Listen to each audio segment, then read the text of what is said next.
NBC for the first time covered the civil rights movement that was going on, and they put on a special that night for 3 hours, I guess it was. All 3 hours of primetime programming were devoted to an American Revolution of '63. And there were a lot of directors who did different parts of it.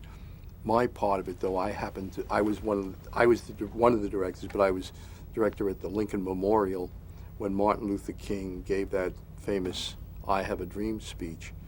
And I remember sitting in the truck, and you don't know that history is being made when you hear it. But he kept saying, "I have a dream." And after he said it 2 or 3 times, I was saying, "I know, Martin, you have a dream." But, he kept saying it over and over, "I have a dream." But what I remember even more vividly than that was there was the civil rights movement started up at the Capitol, and they marched from the Capitol to the Lincoln Memorial.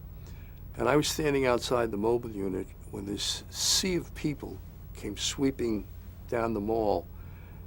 And I remember there was a black man, Afro-American man, standing next to our mobile unit. He must have been about 38 or 40 years old.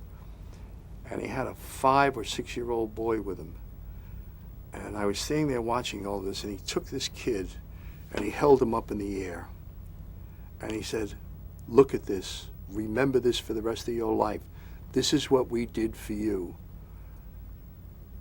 I hope you appreciate it. It's too late for me, but I hope it's not too late for you.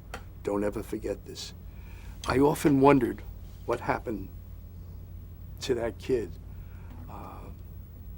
Did he grow up to be a school teacher, a lawyer, a doctor? Did he become a criminal or a drug addict? I mean, we didn't have it on tape, otherwise I'd try to look for it. But I often wondered what happened to that kid, because that kid would be, that was 40 years ago, so that kid would be about 45, 48 years old right now.